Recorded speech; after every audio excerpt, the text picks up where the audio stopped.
And we begin tonight in Egypt, where arrest warrants are out for two prominent activists accused of inciting protests. You can see the turmoil in this video, shot just a few hours ago. The interim government has enacted a new law requiring demonstrators to get permission from police first. But few people are listening, and the results are new clashes in Cairo.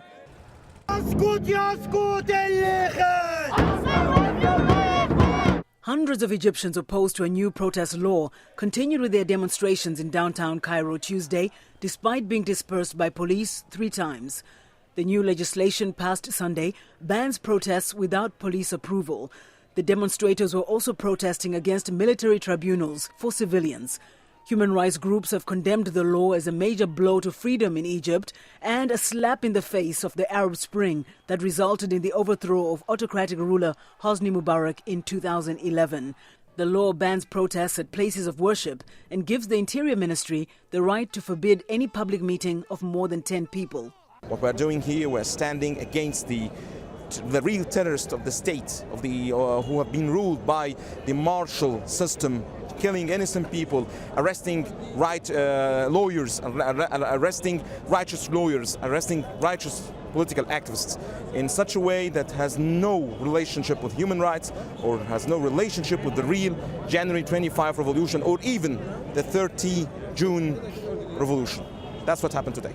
A security official said Tuesday's crowd near the Interior Ministry had not obtained permission to protest and had ignored warnings to leave the area.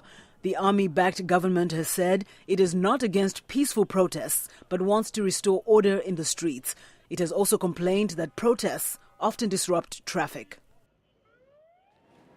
Now, all of this leading up to a referendum on Egypt's constitution coming up next month. VOA's Elizabeth Arrett is on the scene, and she joins us now by phone from Cairo. Thanks for joining us, Elizabeth, and hello.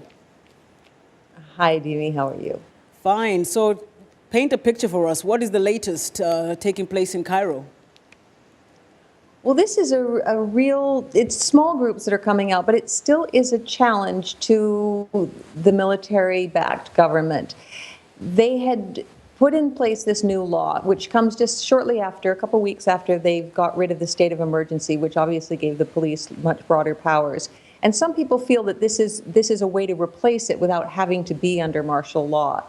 As you noted, it's a very, very restrictive set of regulations. You know, the 3-day advance warning, the groups bigger than 10 people. Lots of countries have some kind of limits on protests and some kind of regulations, but human rights groups, including Human Rights Watch, are really decrying this as very, very oppressive.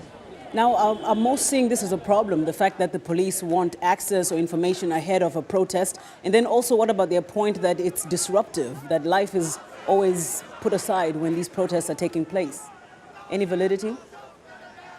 Well, it is kind of funny in Cairo, where the traffic is, which was one of the reasons that they had mentioned why they needed advance notice. The traffic is always horrible. And it is true that some of these protests can disrupt, but for the most part, they are peaceful protests. I mean, a lot of people saw this law as being aimed at the Muslim Brotherhood because they were carrying out, after the ouster of Islamist President Mohamed Morsi in July, they have been taking to the streets quite regularly. But what was interesting yesterday, and the people that are under arrest today, are secular protesters, the kind of people who came out initially to in the Tahrir in 2011 and again this June against President Morsi, that these are the people who have used protests to get this current government in power. And so there's this irony that, and what people are thinking of hypocrisy, that it's fine for people to protest when it's in the government's interest, as the current government feels. But now they're doing this to make sure nobody else comes out. We mentioned just before introducing you, Elizabeth, that there's a referendum coming up in literally a month. What should we expect of that, and how are these protests likely to fare ahead of that?